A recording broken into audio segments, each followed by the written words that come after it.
రాష్ట్రంలో భవన నిర్మాణ కార్మికుల సంక్షేమ బోర్డులో దాదాపు 22 లక్షల మంది సభ్యులు ఉన్నారు. వాళ్ళందరూ కూడా సభ్యత్వం కట్టుకుంటారు, రెన్యువల్ చేయించుకుంటూ ఉంటారు. వాళ్ళకి ప్రభుత్వం కార్డులు కూడా ఇచ్చింది. అందులో డబ్బు కూడా నిల్వ ఉంది.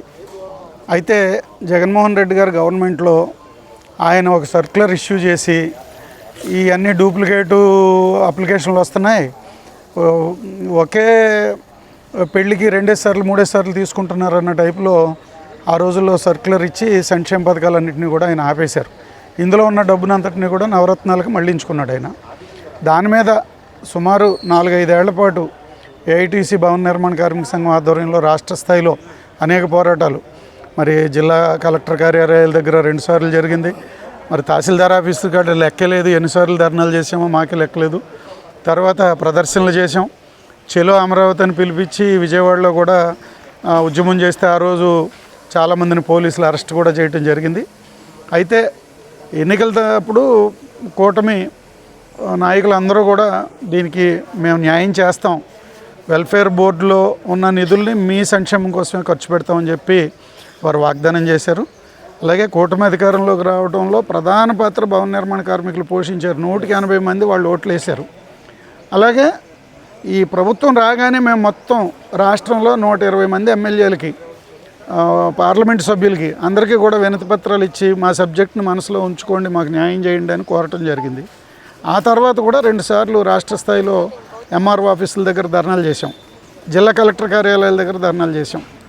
ఇప్పుడు గత అసెంబ్లీ సమావేశాల్లో మా విజ్ఞప్తి మేరకి మన తాడేపల్లిగూడెం శాసనసభ్యులు బొలిశెట్టి శ్రీనివాస్ గారు, అలాగే తణుకు ఎమ్మెల్యే ఆర్మిల రాధాకృష్ణ గారు 2 సార్లు అసెంబ్లీలో భవన నిర్మాణ కార్మికుల సమస్యల గురించి మాట్లాడారు. అలాగే మేము విజయవాడ వెళ్తే పవన్ కళ్యాణ్ గారి ఆఫీసులోను టీడీపీ ఆఫీసులోను కూడా వినతి పత్రాలు ఇచ్చినప్పుడు ఎమ్మెల్యే గారు మా వెంటుండి దగ్గరుండి తీసుకెళ్ళి వీళ్ళది న్యాయం వీళ్ళకి ఇవ్వాలి అని చెప్పి బొలిశెట్టి శ్రీను గారు మన తరపున వాదించడం జరిగింది. అలాగే కార్మిక మంత్రి దగ్గరకు కూడా బొలిశెట్టి శ్రీను గారు దగ్గరుండి తీసుకెళ్లారు మమ్మల్ని, వీళ్ళకి చెయ్యాలి అని చెప్పి. అంతా బాగానే ఉంది. వెల్ఫేర్ బోర్డుకి మొన్నటిదాకా చైర్మన్ లేరు, ఈ మధ్య చైర్మన్ నియమించారు. బోర్డులో కూడా మొదటి సమావేశంలోనే ఈ క్లెయిములు, పాత క్లెయిములు 46,000 క్లెయిములు పెండింగ్లో ఉన్నాయి. ఈ క్లెయిములన్నీ క్లియర్ చేయాలని చెప్పి బోర్డు మొదటి మీటింగ్లోనే తీర్మానం కూడా చేసి ప్రభుత్వానికి పంపిస్తే అది ప్రభుత్వం దగ్గర ఇప్పుడు ప్రస్తుతం పెండింగ్లో ఉంది.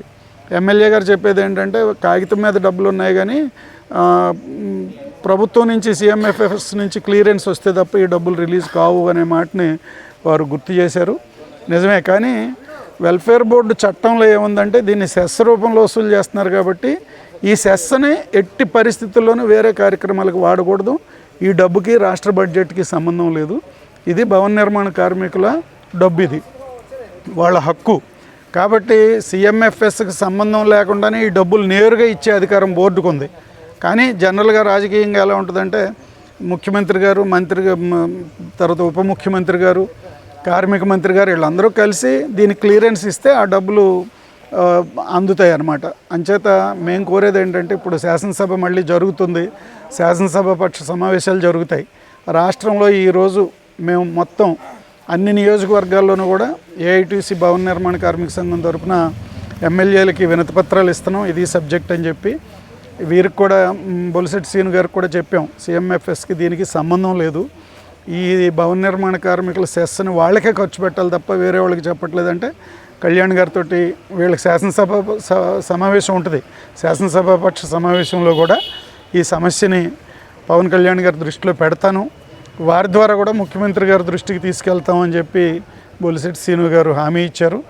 మేము ఈ హామీని విశ్వసించి జరుగుద్దనే ఆశాభావంతో ఉన్నాం. ఒకవేళ ఇప్పుడు కూడా జరగకపోతే కనుక తర్వాత మేము బాగా రోడ్లెక్కి రాష్ట్ర స్థాయిలో కూడా పెద్ద ఎత్తున ఉద్యమాలు చేసి చెలో అసెంబ్లీయో చెలో అమరావతి ఏదో పెట్టుకుని వేలాది మందిని విజయవాడ తీసుకెళ్ళి ఎలాంటి పోరాటానికైనా సిద్ధంగా చేయడానికి మేము సిద్ధంగా ఉన్నాం. మరి ప్రభుత్వం ఆలోచించి భవన నిర్మాణ కార్మికులకి న్యాయం చేయాలని మేము ఏఐటీసీ తరఫున కోరుతున్నాం.